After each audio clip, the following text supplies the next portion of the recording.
C'est qui Pasteur? Louis Pasteur, né en 1822 et mort en 1895, est l'un des plus grands scientifiques de l'histoire de France.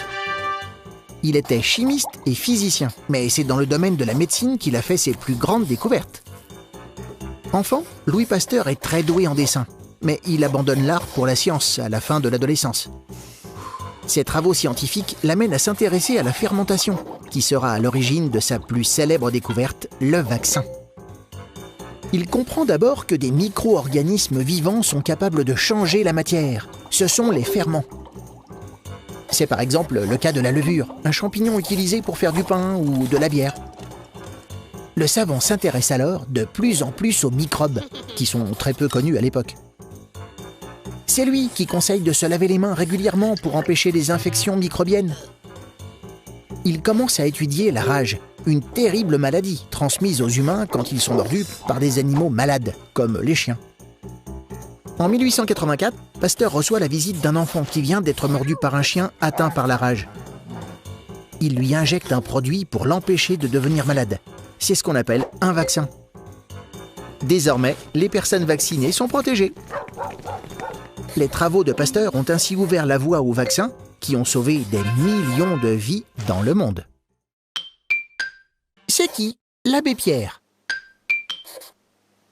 Abbé Pierre est le nom de guerre du prêtre Henri Grouès, qui, pendant la Deuxième Guerre mondiale, a aidé des Juifs à fuir les nazis. L'abbé Pierre leur obtenait de faux papiers ou les accompagnait en Suisse. Ce religieux, combatif et courageux, est mort le 22 janvier 2007 à 94 ans. Mais qu'a fait l'abbé Pierre pour être encore si populaire? Il a créé les communautés Emmaüs. En 1949, il accueille chez lui, près de Paris, des sans-logis et fonde ainsi la première de ces communautés.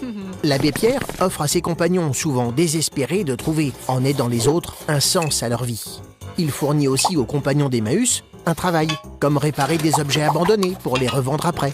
En France, à l'hiver 1954, la température descend à moins 30 degrés et faute d'un toit, un bébé et une femme meurent de froid. Scandalisé, l'abbé Pierre lance le 1er février un appel à la radio. Il demande aux gens d'héberger les plus défavorisés et de donner. Ces mots provoquent un élan de charité. Tout le pays lui envoie des colis de vêtements, de nourriture et d'argent. Élu 17 fois personnalité préférée des Français par le Journal du Dimanche, l'abbé Pierre demande à sortir du classement en 2004 pour céder la place aux jeunes et au footballeur Zidane. Toute sa vie, l'abbé Pierre s'est engagé auprès des plus démunis. Aujourd'hui, sa cape et son béret sont devenus des symboles de générosité. C'est quoi le centre Georges Pompidou? Surnommé aussi Beaubourg, le centre Georges Pompidou est un célèbre lieu culturel parisien. Il abrite un musée, une bibliothèque, des salles de cinéma, de spectacles et de conférences, un centre de recherche musicale et un restaurant. C'est le président Georges Pompidou qui a proposé ce projet en 1972, mais il est mort avant son inauguration, en 1977. Pourquoi ce lieu est-il si original? Parce qu'il rassemble au même endroit différentes formes artistiques. Le centre Pompidou a été conçu comme un espace de culture très populaire, et à l'époque de sa construction, c'était révolutionnaire. Tout comme son architecture originale et colorée, qui combine acier, béton, vitrage, tuyaux géants et escalators. As-tu remarqué cette drôle de chenille? Son excentricité a valu au centre Pompidou des surnoms peu sympathiques.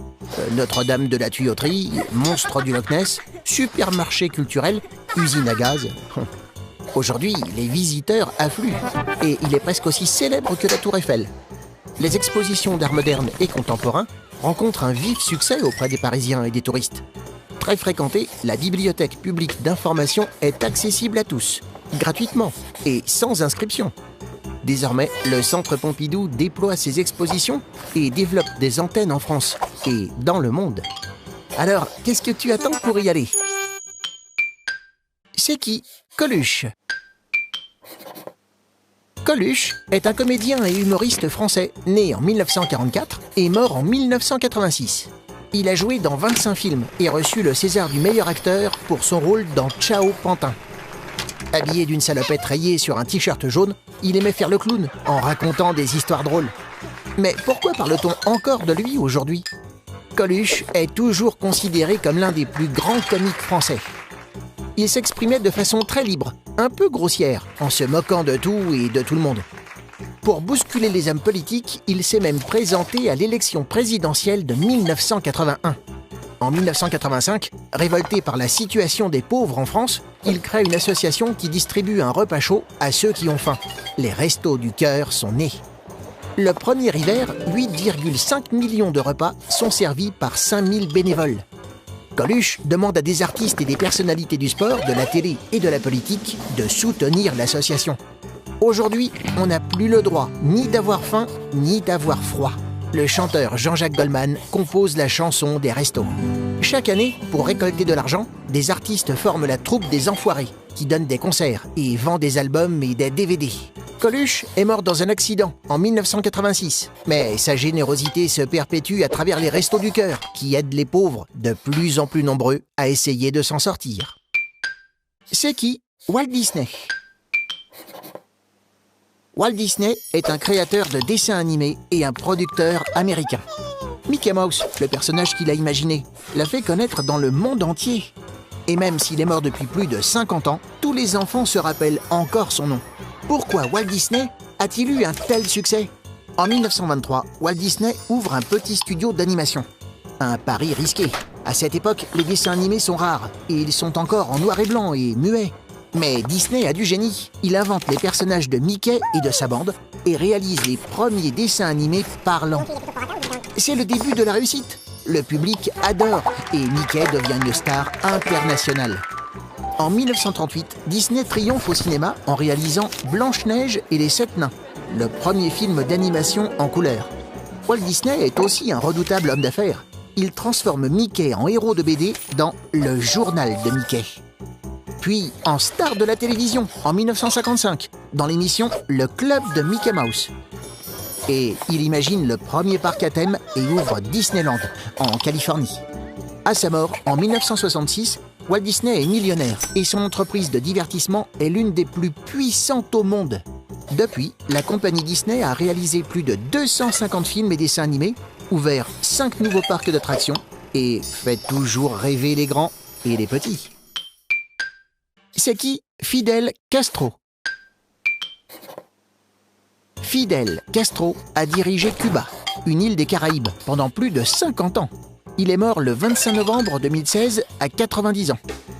Avec sa barbe, son uniforme et ses cigares, il est connu dans le monde entier sous le nom de El Comandante, le commandant. Alors, pourquoi le dirigeant d'une île petite et pauvre est-il si célèbre? Avant de devenir le chef de Cuba, Fidel Castro a mené une révolution pour rendre son indépendance au pays. Il a chassé les Américains qui s'étaient installés sur l'île et en exploitaient les richesses. Castro a ensuite mis en place un régime politique, le communisme, où l'État contrôle tout et possède tout, les champs, les usines.